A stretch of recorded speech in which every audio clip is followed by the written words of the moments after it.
This is ayah number 65 and 66. And I really wanted to actually mostly talk to you about 65 from Surah Yunus, the 10th surah.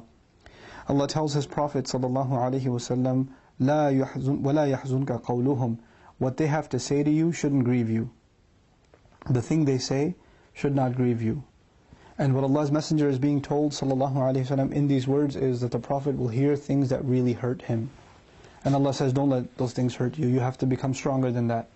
Because if you let those things hurt you, they will demoralize you and you will not be able to do your job.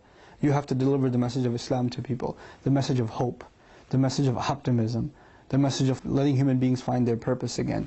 If you get demoralized, how will humanity find their morale? How are they going to find their motivation? So you cannot be taken back by the words that they say. And if you think it's insulting to you or to Islam or to Allah, the things they say, إِنَّ الْعِزَّةَ لِلَّهِ جَمِيعًا. No doubt authority and respect and honor and dignity belong to Allah, all of it. All dignity, all authority, all respect belongs to Allah. Don't ever think Allah can be disrespected.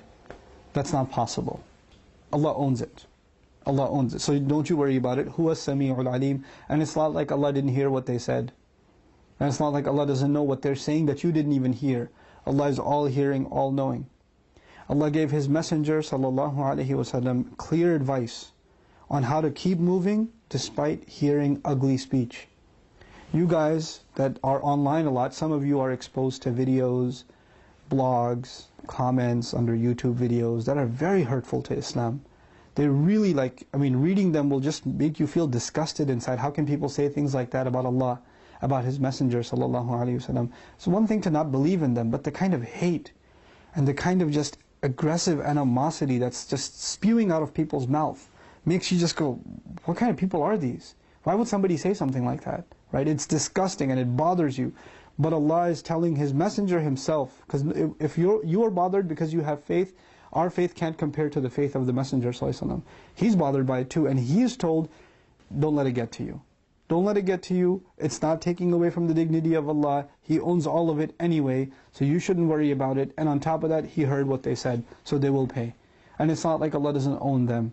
Just like He's your master, whether they recognize it or not, He's their master too. أَلَا لِلَّهِ مَنْ فِي السَّمَاوَاتِ وَمَنْ فِي الْأَرْضِ. You had better know Allah owns whoever's in the skies and whoever's in the earth. Allah owns all of them, and they will not get away with what they say. This is something that's not supposed to interfere with the work that you have to do. When we get influenced by these negative words and this hateful speech, then we become reactionary, and all we do is respond to that hate, which means we've already not understood what we are supposed to be doing. This kind of talk, all it is distraction. That's all it is. And you learning your religion properly, and you sharing the truth of that religion with others in a decent way, that is the mission that you and I are on. And we have to maintain going on that mission, and we cannot let the aggressive and hateful and distracting tactics of those who will hate us no matter what we do.